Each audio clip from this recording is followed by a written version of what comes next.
Bismillahirrahmanirrahim. Assalamualaikum warahmatullahi wabarakatuh. Alhamdulillahirabbil alamin.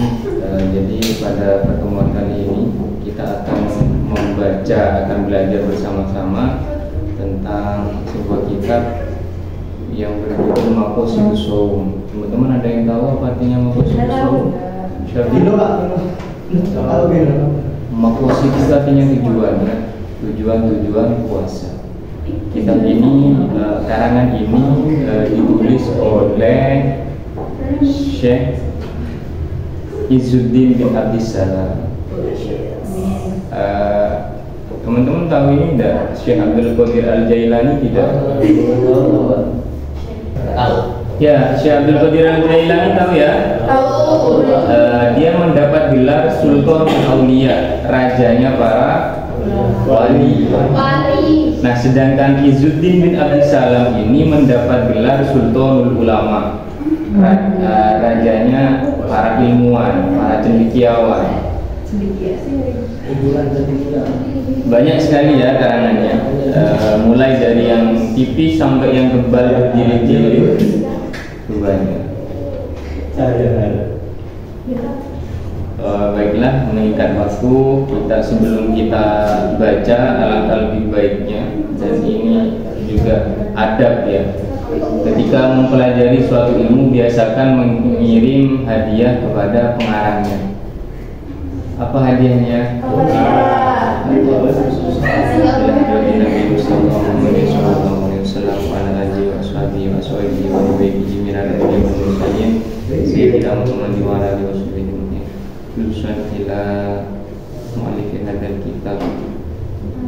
Al-Fatihah.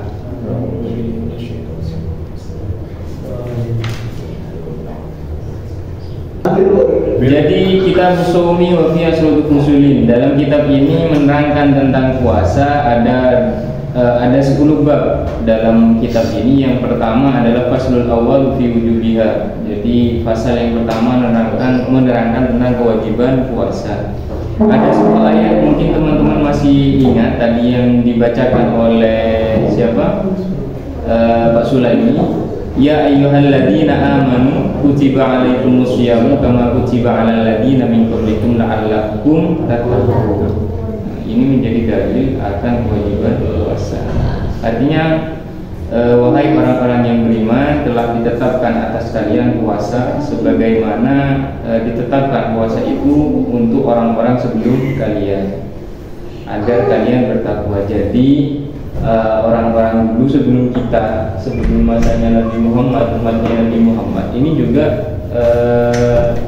sudah berpuasa. Jadi puasa ini ibadah, bukan ibadah yang baru, tapi udah lama. Kenapa kok diwajibkan? Karena puasa ini dapat mencegah kita dari api neraka. Kok bisa kita melakukan ketakwaan kepada Allah dengan berpuasa? Tentu ketakwaan itu yang menyebabkan kita nantinya terhindar dari siksaan api neraka. Bisa dipahami ya? Al-Faslus Tsani fi Fadhailihi. Di pasal yang kedua ini menerangkan tentang fadilah. Banyak sekali fadilah dalam puasa ya. Salah satu di antaranya adalah terangkatnya derajat kita diangkat ya. Yaitan ya, derajatnya diangkat. Apa derajat itu? Kualitas hamba itu akan diangkat oleh Allah. Ini berdasarkan suatu hadis ya. Wasiyam junnatun fa idza kana yaumu shaumi ahadikum fala yarfuz yauma idin wala yasqab fa in sabahu ahadun aw qatalahu falyakul inni shaimun. Ada suatu hadis mengatakan yang intinya ini seperti ini ya. Ketika kalian itu berpuasa, maka janganlah kalian berkata kotor, janganlah kalian berkata keji, janganlah kalian mengumpat ya. Ketika kita berpuasa, sebenarnya kita dituntut untuk melatih, menjaga lisan kita dari berkata seperti itu ya. Gimana seandainya ada orang yang maya atau ada orang yang mengganggu kita? Kita lagi diam-diam lagi belajar, ada yang mengganggu kan? Banyak kan yang seperti itu ya. Lagi ingin tenang, ada gangguan,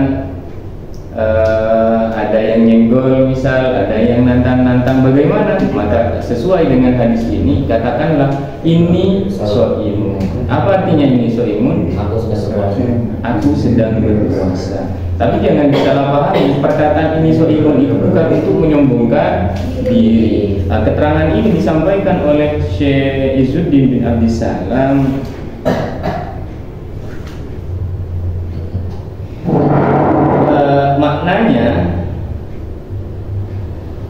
Makna dari ini so'imun itu artinya annahu yudzakiru nafsahu bisawmi liyakshifa 'anil musyabahati wal muqabal. Jadi perkataan ini so'imun itu sebenarnya untuk introspeksi diri kita sendiri agar meredam amarah kita. Bukan kita mau mengatakan kepada orang lain, ini loh aku puasa, kamu apa?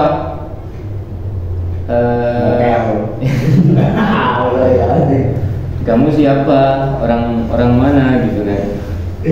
Tapi kita jelaskan, maksudnya kita berkata seperti itu bukan untuk menyombongkan diri kita, enggak ya. Lebih kepada untuk menasihati diri kita sendiri gitu ya.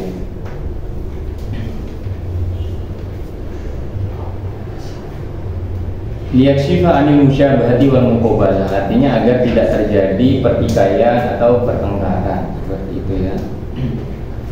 Ini juga dengan seperti itu akan derajat kita atau kualitas kita akan terangkat. Salah satu juga dalil yang mengatakan seandainya kita berpuasa fadilahnya adalah terangkatnya derajat adalah suatu hadis yang saya ambil penggalannya aja ya. La khuluful famis shaimi atyabu indallah yaumil qiyamah min rihil misk. Ada yang pernah dengar itu enggak? Bau mulutnya orang yang berpuasa itu lebih harum dari bau misk. Enggak percaya? Saya Coba tes ya. Iya. Teman kalian di samping itu coba cium bau ini Pak, yang minum Pak, kok bisa Pak? Nggak minum Pak. Lebih harum ketika berpuasa apa lebih harum ketika nggak berpuasa? Habis mood. Dua-duanya Pak, sama-sama bau. Dia gak pernah harum mulut bau. Gak terdepan Pak. Berarti dia tiap hari Selasa. Bukan seperti itu. Hadis ya. Maksudnya gimana? Apakah kita dituntut untuk menjaga agar mulut kita bau gitu ya? Kan kita sadar ya, orang yang berpuasa ini pasti bau mulutnya beraroma tidak sedap gitu ya. Tetapi Allah sendiri mengatakan lebih harum dari bau misik ya. Bukan hanya ini black opium, bukan hanya apa? Ini yang sering dipakai Ali itu apa? Siwa. Bukan. Sikat gigi. Apa? Bakaran, bukan. Bukan hanya parfum-parfum seperti itu, tapi misik ini ya. Misik itu parfum wanginya orang-orang di surga nanti. Itu lebih harum ya. Tetapi gini ya, jangan disalahpahami, hadis ini bukan memotivasi kita untuk tidak menjaga kebersihan mulut, enggak. Karena Syekh Izzuddin bin Abdissalam menerangkan tentang hadis ini bahwasanya yang dimaksud itu adalah ada lafaz yang dibuat. Kalau seandainya ditakdir atau dikeluarkan lafaz itu, maka hadisnya seperti ini. Wala tawabul khulufi fa misraimi. Jadi artinya pahalanya bau mulutnya orang yang berpuasa itu lebih harum daripada misik di hari kiamat nanti. Jadi bukan berarti bau mulut yang di sini ya, tapi lebih kepada pahalanya orang yang berpuasa. Jadi seandainya teman-teman mulai merasakan aroma tidak sedap pada mulut kalian, maka segeralah untuk membersihkan. Jangan pakai dalil ini puasa. Kalau kalau bau mulutnya dijaga, orang berpuasa lebih harum daripada wangi misik. Jangan seperti itu ya. Karena makanya ada hukum yang mengatakan kalau siwak bersiwak setelah tergelincir matahari maka hukumnya atau sikat gigi ya makruh ya. Ini siwak itu bukan hanya bisa pakai kayu siwak. Saya contohkan ya. Misal teman-teman punya pengen mendapatkan kesunahan, apalagi siwak itu kan sangat muakkad ya, sangat disunnahkan. Ada tisu, cukup pakai tisu bisa ya. Tinggal gini aja, bersihkan semuanya, mulai dari depan. Ya, saya contohkan ya. Ini bisa dipraktekkan nanti. Dimakan Pak. Dan dimakan. Baca. Kalau sekarang kan masih belum waktu ya. Oh, masih halal. Apa masih haram? Gitu ya. Jadi mulai kanan kiri depan. Kalau pakai kayu siwak itu kan bisa di bagian belakang juga. Intinya adalah kalau kita bersiwak tujuannya untuk ini ya. Yang pertama tentu ridho Allah gitu ya. Yang kedua karena sunnah gitu. Tapi kalau teman-teman puasa jangan sampai nanti bekas pasta gigi atau bekas sikat giginya atau bekas bahan yang digunakan untuk bersiwak itu nyangkut di mulut, lalu ludahnya kena telan. Nah itu yang batal nanti. Usahakan tidak ada yang tertinggal. Bahkan saking disunahkannya, seandainya pakai baju pun boleh teman-teman. Pakai baju gitu ya. Atau kalau kukunya teman-teman, jarinya teman-teman kasar, bisa pakai jari. Ini jarinya siapa yang kasar? Ya, yang suka kerja keras, jarinya kasar bisa. Bagaimana ya Pak? Tahu gini sih.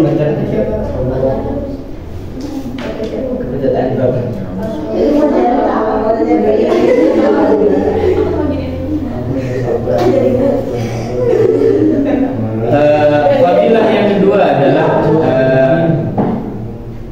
takfirul khoti'ah, menghapus dosa. Menghapus dosa. Jadi salah satu momen untuk kita menghapus dosa ini di bulan Ramadan ini ya, makanya perbanyak istighfar. Yang selanjutnya adalah memecah syahwat atau meredam syahwat. Teman-teman sadar enggak ada perbedaan ketika kita berpuasa dengan tidak berpuasa berkaitan dengan syahwat kita. Biasanya nih mungkin yang suka suka sekali keluar, pengen pengen healing, pengen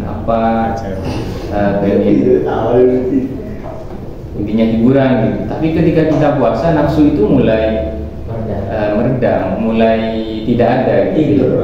Kenapa ya? Karena efek dari lapar sudah datang. Oke. Tapi sampai mana dah tadi? Kenapa? Jangan juga Pak. Ya. Itu bunyi alam. Sampai mana tadi nih? Itu Tadi pembahasan rumah tangga. Oh ini juga ya syahwat. Makanya ada suatu hadis Rumah tangga. ya masyarakat syabab, wahai para pemuda dan pemudi. Oh tapi ini tuh pemuda ya. Ya masyarakat syabab, man istata'a minkumul ba'ata falyatazawwaj. Barang siapa di antara kalian sudah mampu untuk menikah, maka menikahlah. Tadi kan pasti. Kenapa seperti itu? Fa innahu awwalul lil basar wa ahsanu lil farji. Karena itu membangkitkan, menyemangatkan pandangan gitu ya.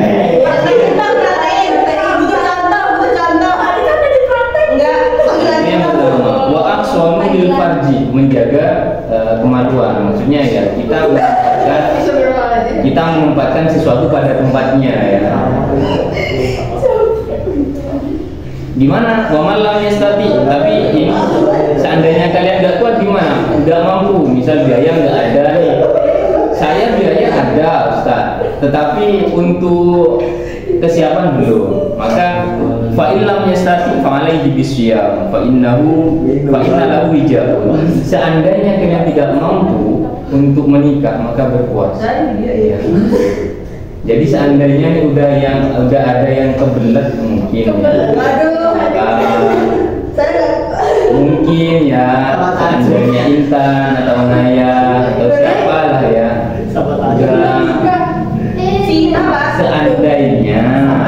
Seandainya tetapi teman-teman merasa saya belum sanggup misal, maksudnya saya belum mampu karena mungkin usia atau masih pengen belajar, maka solusinya adalah berpuasa. Karena puasa itu juga menjadi tameng. Jadi doakan ya.